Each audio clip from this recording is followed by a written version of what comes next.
seja bem-vindo ao Prêmio Otimista de Inovação, o nosso espaço semanal para falar sobre empreendedorismo, tecnologia e futuro. E hoje a gente tem um convidado super especial.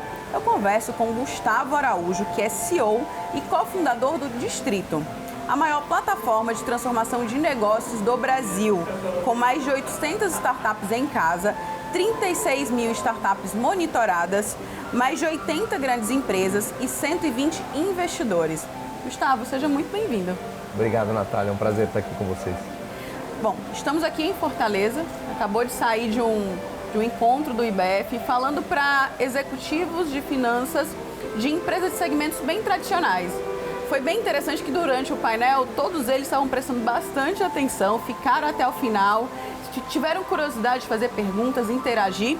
Eu queria saber, esse é o retrato desses executivos hoje, dessas empresas tradicionais? Eles estão interessados e antenados em inovação? Sim, eu acho que eles estão percebendo que tem uma movimentação, uma transformação muito grande acontecendo lá fora, né? Principalmente em serviços financeiros. O Brasil é o país das fintechs. Então, os serviços financeiros estão puxando essa transformação, a inovação. Tem muito investimento sendo feito em fintechs no Brasil. Então, foram mais de 20 bilhões de reais investidos em fintechs no ano passado. Então, esse movimento é muito grande. Acho que os CFOs, a turma que trabalha no financeiro das empresas, está percebendo que eles não podem ficar para trás, né? Que, pelo contrário, eles podem liderar esse movimento, tomar vantagem por causa dessas tecnologias e inovar. Então, foi bem legal aí a participação da turma, interagiu bem, as perguntas estavam bem inteligentes. Bom, qual é o primeiro passo para essas grandes empresas que estão ali, sempre fizeram, né, fazendo sempre da mesma forma? Como é que elas começam a inovar? O primeiro passo é uma chavinha que tem que virar na cabeça, né, das pessoas, ou seja, precisa mudar a maneira de pensar. E mudar a maneira de pensar é bem simples, é você chegar no escritório todo dia falando como é que eu faço, né, a minha função ou o meu projeto mais eficiente, como é que eu faço o meu projeto com um custo menor, como é que eu vendo mais, enfim. Então, e você precisa testar hipóteses, testar novas tecnologias. Então, o mesmo consumidor, né, que hoje lida com você, mesmo que a sua empresa seja B2B, é o consumidor que está usando bancos digitais, que está usando os aplicativos de e-commerce ou de delivery, estão acostumados com uma experiência, né, com uma tecnologia muito avançada. Então, em algum momento, essa conta chega para você, você não pode ficar alheio a isso.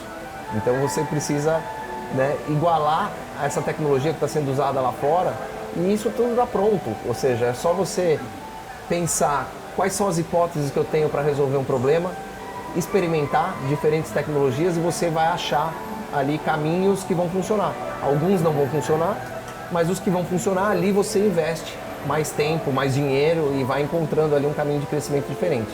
Essa é a base, inclusive, do modelo mental e da cultura de qualquer empresa de tecnologia, né? Se pegar uma Amazon, um Facebook, um Google, eles têm uma capacidade de inovação muito grande, porque qualquer problema que eles se deparam, eles colocam hipóteses de resolução desse problema, testam essas hipóteses e tecnologias e aquela que funciona, você segue. Então, é mais simples do que parece. E a decisão entre desenvolver em casa ou buscar fora de casa? O que deve ser levado em conta nisso? Eu acho que as empresas elas estão acostumadas a investir sem comprovar, sem validar modelo. Então, você faz um projeto, você investe muito dinheiro para descobrir depois que aquilo não era o que o mercado precisava. Então, a decisão de você construir dentro de casa ou adquirir ou contratar uma solução como serviço, né? Você não precisa comprar a empresa, você pode só usar o serviço dela, ela é uma decisão que, enquanto você está validando algo, você não deveria construir dentro de casa. Use o que está pronto no mercado, né? Se realmente aquilo é grande, aquilo é estratégico para você, e você vai descobrir isso usando um parceiro, aí você decide depois, se você constrói dentro de casa, continua usando o parceiro, investe no parceiro, compra o parceiro, mas você faz isso, a decisão de investimento, depois que você experimentou e validou. Então, e essa é a base de crescimento das startups também. Então, as startups, elas não têm um modelo de negócio quando elas nascem, elas precisam justamente encontrar um modelo de negócio. E para encontrar esse modelo de negócio, elas precisam criar várias hipóteses, testar todas elas, né? E aquelas que funcionam vão começando a definir o que vai ser o seu produto ou serviço. Então, na grande corporação, seja o CFO ou o tesoureiro, enfim, ele pode pensar igual, né? Como é que eu agrego aqui uma linha de receita nova que eu não tenho hoje? Como é que eu corto meu custo? Como é que eu tenho um juros mais baixo do financiamento que eu estou captando? Enfim, então é basicamente um ciclo de experimentação. E aí a resposta está dada. Você vai experimentar com o que está pronto. Validou? Aí sim você tem base para decidir se vale a pena construir dentro de casa. Qual é o maior desafio das empresas para inovar? O maior desafio, por incrível que pareça, é esse cultural, né? Então, mas uma vez que você tem uma equipe que está disposta a chegar todo dia no trabalho e falar como é que eu faço isso aqui diferente, né? Como é que eu vendo para esse cliente que eu ainda não vendi, como é que eu faço da minha logística mais inteligente. Enfim, se você tem a sua equipe entrando todo dia no escritório ou de casa agora, pensando assim, o principal já foi, que é a cultura do intraempreendedorismo, né? De você ter essa proatividade de querer resolver. Instalou isso na cabeça das pessoas, o seu próximo problema agora é a ferramenta. Então você vai precisar aí de uma ferramenta, né? Pode ser um hub de inovação, pode ser uma ferramenta como a nossa do Distrito, um software, mas você precisa agora então encontrar soluções. Você vai precisar, para validar cada hipótese, de uma solução que já existe no mercado. E é aí que as ferramentas te ajudam, porque você vai fazer esse match, né? Então, se você tem uma hipótese que você precisa de uma fintech para validar, de crédito, se você tem uma hipótese que você precisa de um bot de WhatsApp para validar, e se você tem uma hipótese que você precisa de uma ação de marketing, você pode usar 3 startups diferentes para validar cada uma das hipóteses. Provavelmente você vai errar em 2 e acertar uma, e essa uma vai valer a pena, porque é nessa uma que você vai começar de fato a vender para aquele cliente que não te comprava, enfim, ou vai trazer o resultado que você estava esperando. Como é a relação das grandes empresas com as startups no Brasil hoje? É uma relação que ela está começando a ficar mais robusta, né? Então a gente viu aqui hoje no evento que o ano passado a gente teve uma aquisição de startup todo dia útil. Então as empresas elas aprenderam também que elas podem acelerar o processo de transformação digital comprando startup. Então comprar startup já é uma realidade, as empresas já estão fazendo isso, né? Um outro motivo é você investir em startup, que é diferente de comprar. Porque quando você investe, quem vai pilotar a startup é o empreendedor, não é você, né? Então você normalmente também deixa ela fora, você é um minoritário, você vai aprender com aquele investimento e vai, claro, ter algum retorno financeiro se a startup for bem sucedida. Então aí você tem os Corporate Venture Capitals, que são os Venture Capitals, ou seja, os braços de investimento das grandes empresas. Então você tem muita grande empresa já investindo, comprando. Agora o maior volume da interação entre empresas e startups está na resolução de problemas. Então são empresas resolvendo problemas, tendo mais eficiência operacional, comprando, né, alugando o serviço. Muito software as a service, né? Ou seja, você paga para usar o software de uma startup e aquele software te resolve um problema. Então isso é rápido, porque já está pronto. É barato, porque você não tem que construir dentro de casa, você está usando uma coisa, você está alugando um software que já está pronto. Então acaba sendo a maneira mais eficiente de você realmente transformar. Então hoje as empresas, elas consomem serviços dos mais variados tipos. Então em cada departamento que você entra, você tem vários softwares, várias startups conectadas lá, provendo algum tipo de inteligência ou resolvendo algum tipo de produto.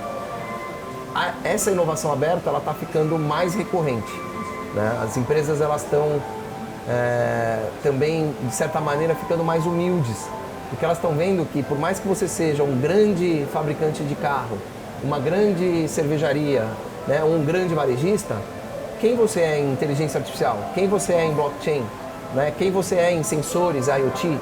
Então, às vezes você não é nada numa tecnologia que está transformando o seu setor. E aí você aprende a se tornar melhor executivo e a empresa se tornar melhor empresa, né, fazendo parcerias e entendendo que essa propriedade intelectual que está fora da empresa também te ajuda muito. Então, e as maiores empresas do mundo buscam soluções fora de casa, mesmo sendo as maiores do mundo. Talvez até por isso sejam as maiores do mundo, né? E essa é uma mudança de maneira de pensar, porque nas décadas anteriores o modelo era diferente. Você tinha grandes P&Ds, né? E tudo que você pensava em termos de tecnologia era construído dentro de casa, na área de tecnologia da empresa. Hoje em dia não. Hoje em dia é muito mais rápido, barato e eficiente você buscar uma parceria com uma startup que já resolveu aquele problema. Qualquer problema que você pensar, de qualquer área, de qualquer setor, eu garanto que com 36 mil startups lá fora, tem algumas startups que já resolveram. É só você conseguir realmente fazer esse match, encontrar elas. A gente vai fazer um intervalo rapidinho. Você fica aí que o Prêmio Otimista volta já já.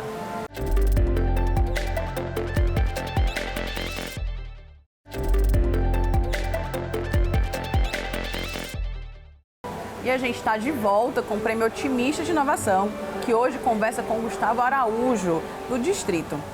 Bom, Gustavo, a gente estava falando aqui que as empresas veem nas startups resolvedores de problemas.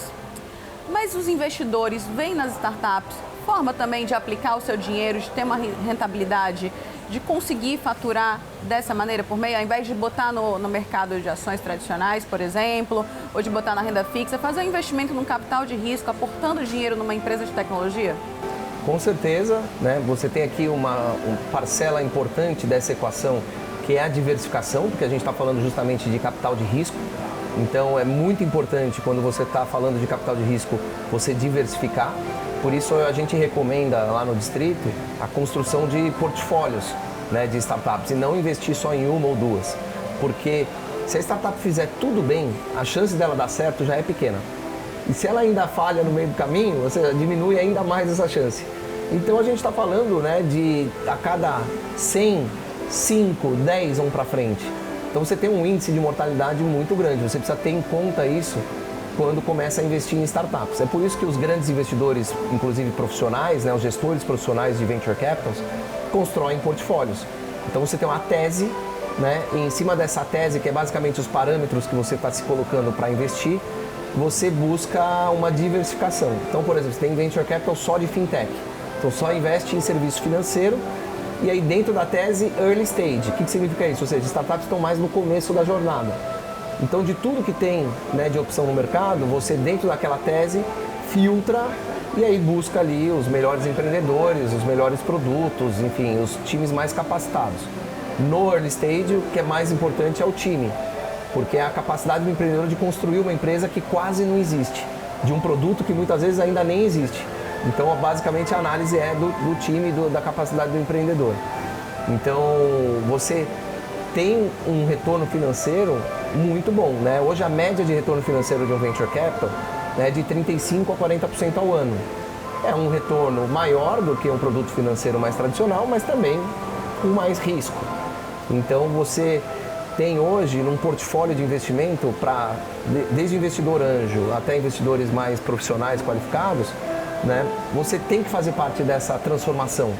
Então, mesmo que seja um percentual pequeno, né, para você não ficar totalmente alheio a essa transformação digital que está acontecendo lá fora, né, a gente tem cada vez mais gerações vindo mais digitalizadas.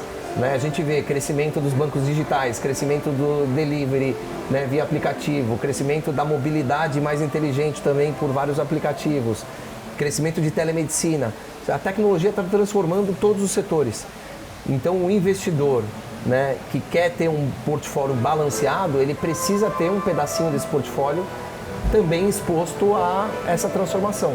Senão, ele não vai conseguir surfar essa onda, né, e vai ficar em empresas que muitas vezes vão ter retornos mais comprovados, mais sólidos, mas sem um crescimento que um investimento de risco te traz. Esse investidor tem que ser paciente também, né? Porque por mais que o valuation dessa empresa seja excelente, dessa startup, desse negócio, pode ser uma empresa muito bem avaliada, com um grande potencial, mas não necessariamente ela dá lucro naquele momento. Então também tem que ser um investimento mais paciente, né? Exato, e é por isso que os fundos de Venture Capital têm prazo de 8 a 12 anos. Então assim, para facilitar, pensa uma década que não vai errar. Então quando você faz um investimento anjo numa startup, pensa 10 anos. É um investimento ilíquido, né? Ou seja, ele não é líquido. Você não consegue sair da startup depois que você pôs o dinheiro lá. Você só vai ter janela para sair caso próximos investidores, né, queiram comprar os anjos, por exemplo, ou quem investiu nas rodadas iniciais. Então você tem raras oportunidades de sair, tem investidores que são adeptos do early exit, ou seja, da saída rápida. Então, você entra na startup e na primeira oportunidade que você tem de sair, você já sai, pega ali o seu retorno e reinveste. Então, e tem investidores que não, que gostam de deixar aquele investimento em juro composto, vamos dizer assim, né, compounding ao longo do tempo, porque o teu investimento vai crescendo cada vez mais. Então, se você segura, e mesmo quando investidores que vêm depois de você te oferecem para sair, você não sai, você consegue fazer aquele teu investimento multiplicar várias vezes. Bom, vocês são a maior base de dados sobre o ecossistema de inovação, sobre startups do Brasil. Como você mesmo disse, assim, a chance de mortalidade de uma startup é imensa. É mais fácil dar errado do que dar certo. Mas eu acho que você pode dizer o que as startups que dão certo têm em comum. Legal, isso é super interessante, porque a gente vê, por exemplo, que a experiência do founder em construir produto digital, em gerir problemas, em captar dinheiro, que é uma habilidade super importante, né? Faz muita diferença. Então, por exemplo, second time founders ou third time founders, que são, né, empreendedores de segunda ou terceira viagem, como eles já aprenderam isso numa primeira jornada, eles acabam, por exemplo, captando dinheiro mais fácil. Já sabe o que deu errado antes, né? Já sabe o que deu errado. E construir produto digital, validar produto digital é super complexo. E você precisa ser um empreendedor que tem esse know-how, né, para poder ir bem. Então, você tem um empreendedor que já aprendeu isso, com certeza ele já está na frente, ele vale mais. Outra variável importante é, na Série A, por exemplo, quando você consegue já trazer um investidor institucional, um venture capital dos maiores, isso aumenta largamente a tua chance de sucesso. Por quê? Porque a partir do momento que você tem um investidor que é conectado globalmente, ele consegue te ajudar também nas rodadas posteriores. Então, uma startup que não tem um VC, um venture capital de primeira linha no cap table ali, ou como sócio, desde o começo, ele tem menores chances. Então, você também tem, enfim, background acadêmico, são várias variáveis, né? E quanto mais cedo você olha para o negócio, para a startup, mais as variáveis vão na direção do empreendedor. Quanto mais você olha o negócio no late stage, né, startups mais avançadas, aí sim você já começa a olhar a métrica. Então, por exemplo, Série A, né, que é um investimento que basicamente separa a startup, né, a gente brinca que é a debutante. Saiu, deixou, né, agora você virou um produto de verdade. Por quê? Para você receber uma Série A no Brasil, você precisa ter produto pronto. Ninguém investe em startup na Série A se a startup não tem o produto validado. Startup que não tem produto validado, você está falando de pre-seed, ou seja, pré-semente ou capital semente, né? Então, para você fazer uma Série A, aí você já começa a olhar produto, começa a olhar a taxa de crescimento, NPS, lifetime value, enfim. Então, da Série A para cima, você começa a olhar mais métrica. Da Série A para baixo, é o time. Bom, para muito empreendedor, uma startup de sucesso é uma startup que foi investida. Mas isso pode ser encarado também como só o começo da jornada, né? Como é essa trajetória de vida da startup? Esse antes e depois do investimento, como que é a relação com os investidores? Uma análise geral, claro. Exato. A startup investida, ela tem ali um momento de vitória, né? Mas ela tem que pensar, acho que duas coisas. A primeira delas é, aquele investidor que está entrando em você agora, ele está entrando pensando em 10 vezes. Venture Capital, essa é a máxima, é 10x, né? 10 vezes é o que se busca em qualquer investimento de Venture Capital. Então, aqueles R$1 milhão que entraram, o investidor está entrando com a cabeça que você vai transformar aquele 1 milhão em 10 milhões para ele. Então, você tem que saber que isso é uma responsabilidade também, né? E a brincadeira começa, o trabalho começa no dia seguinte que o investimento entrou, porque agora você tem a responsabilidade de multiplicar o capital por 10. E eu acho que a segunda coisa que o empreendedor tem que fazer é pensar você só vai conseguir captar a próxima rodada se você tiver usado bem a sua rodada anterior. O que é usado bem? Se você tiver conseguido construir produto, tiver conseguido validar o produto, tiver conseguido, né, vender e ter um market share, ou seja, se você usar mal uma rodada, acabou. Você não consegue captar mais dinheiro. Então, o sucesso da captação, ele é artificial e temporário. Então, o empreendedor não deveria considerar isso como uma vitória tão grande. A vitória grande mesmo é a validação do cliente. O dinheiro do cliente vale muito mais que o dinheiro do investidor, né? O investidor ele vai comprar o teu risco, ele vai te dar a mão e vai falar, nós vamos nessa jornada juntos. Mas o dinheiro que vale tanto para ele quanto para você, de verdade, é o dinheiro do consumidor que está comprando o teu produto. E é isso que faz as startups de sucesso captarem seguidas rodadas. Porque chega um momento que só a lábia do empreendedor de captar não é suficiente. Série A para frente, não tem mais lábia, é métrica. E as métricas falam por si só. Excelente. A gente vai fazer mais uma pausa. Você fica aí que o Prêmio Otimista de Inovação volta já.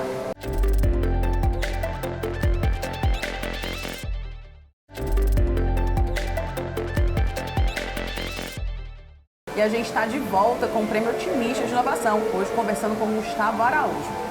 Bom, Gustavo, como é que você avalia o mercado de inovação e empreendedorismo no Nordeste? Legal. O Nordeste tem um grande potencial, né? O Brasil tem um grande potencial em geral, por quê? Porque tem problema estrutural, tem um ecossistema de tecnologia e startups que está crescendo e tem empreendedor de qualidade, né? E o Nordeste é super famoso de ter cabeças e empreendedores de altíssima qualidade, né? Você pega aí as maiores faculdades do Brasil, né, como o ITA, enfim, várias outras, e você tem uma representatividade do Nordeste lá dentro muito grande. Então, assim, tem empreendedor altamente capacitado aqui na região. Quase tudo cearense, viu? Olha aí, tá vendo? Então, assim, você tem, né, um potencial e uma capacidade do empreendedor do Nordeste muito grande. Você tem cada vez mais venture capital, né, investindo em startups do Brasil em geral. Assim, não importa se é do Nordeste, do Sul. Então, esse empreendedor, se ele consegue se conectar nos hubs de inovação, se conectar, né, com os players corretos, ele vai ter acesso ao capital. Então, o potencial do Nordeste é enorme. E você tem um mercado grande, né, com problemas estruturais no Brasil inteiro. E no Nordeste não é diferente.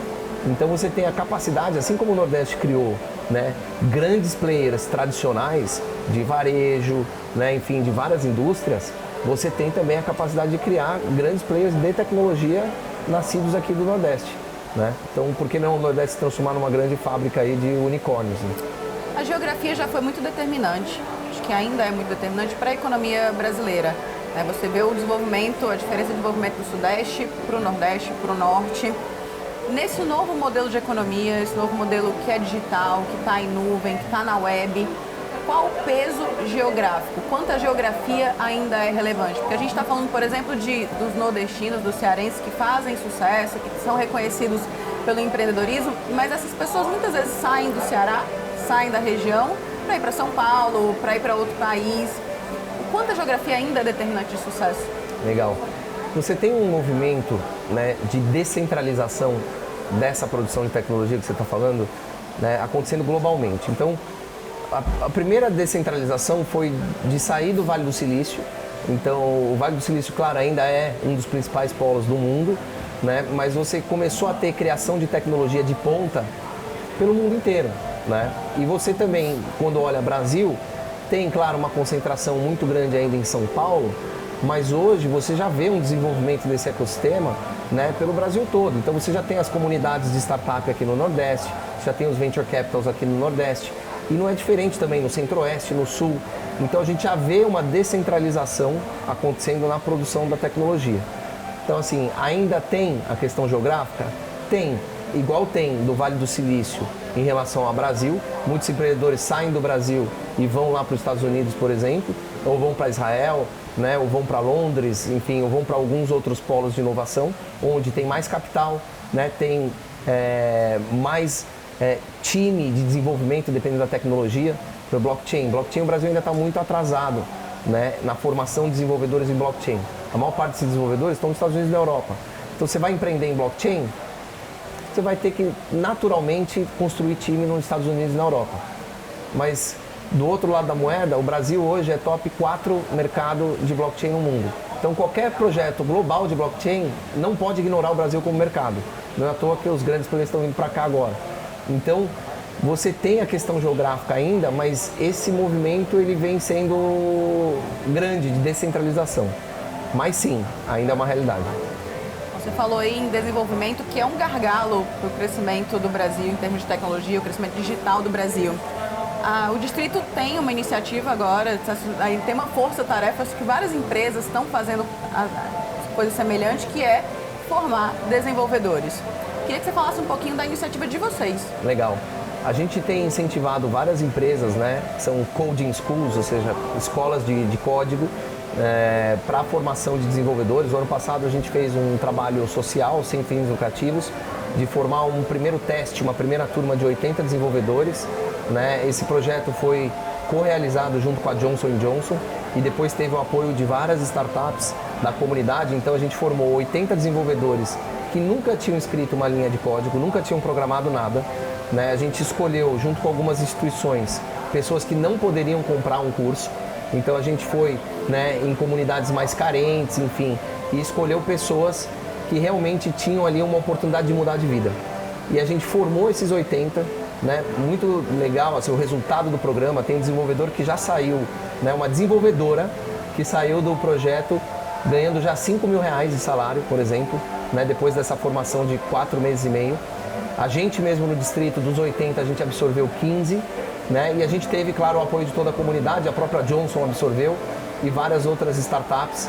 Então, a gente também está resolvendo o problema deles, né? Então, todo mundo ganhou nesse projeto. O desenvolvedor, né, que agora tem um emprego que ele só não vai trabalhar na vida se ele não quiser, né? Tamanha falta de desenvolvedor que existe no mercado hoje. Ele ganhou um skill ali de nova economia. Normalmente, pelo programa, tá? A estatística é que esse desenvolvedor ele dobra a receita, a renda familiar dele. Então, muito legal, porque às vezes a família inteira ganha R$3.000, R$4.000 por mês. E esse desenvolvedor recém-formado está tendo ali o primeiro emprego já ganhando R$3.000, R$4.000 por mês, entendeu? Então, dobra a renda familiar e você resolve o problema da startup que não tinha mão de obra. E ganha o Brasil, que tem mais uma pessoa capacitada, formada, um menos na fila de desemprego. Exatamente, porque é uma situação até estranha, né? Você tem 13 milhões de desempregados de um lado e 800 mil vagas de desenvolvedores não preenchidas ou que não serão preenchidas ao longo dos próximos 5 anos. Então, como é que você tem, né? Você precisa então fazer um reskilling, que você precisa reabilitar essa turma. Porque a gente não deveria ter tanto desempregado e a gente não deveria ter vaga aberta. Verdade. A gente está chegando aqui ao fim do nosso tempo. Eu gostaria que você usasse um minutinho final para deixar um recado para os empreendedores que acompanham, que participam, que estão concorrendo ao Prêmio Otimista de Inovação. Por favor. Boa. Gente, continue nessa jornada. Né? O Brasil é um dos melhores países do mundo para empreender. A gente está vivendo um momento especial no país, né? E na região, na realidade, na América Latina. Então, Estados Unidos, China, Europa, eles já fizeram grande parte da transformação digital que eles tinham para fazer. E todos os investidores, o mundo inteiro está agora voltando a atenção para o Brasil, para a América Latina. Né? Como a gente estava falando aqui, a gente tem ainda problemas estruturais, né? A gente tem muito ainda para avançar na saúde, mercado financeiro, enfim, varejo. E é a chance de vocês, empreendedores, realmente não só resolverem um problema real, né, gerar impacto na sociedade, mas também gerar emprego, enfim, e levarem o Brasil para uma transformação digital também, né? A gente não precisa ser só o país da commodity. A gente pode ser o país também da tecnologia, que é um celeiro de unicórnios que vai exportar código, produto de alto valor agregado para o mundo inteiro. E isso está na mão de vocês. Muitíssimo obrigada. Vamos aprender aqui com você hoje. E obrigada a você que nos assiste. Aproveita, acessa lá o otimista.com.br/inovação e inscreve o teu negócio na maior competição de startups do Ceará. Até a próxima!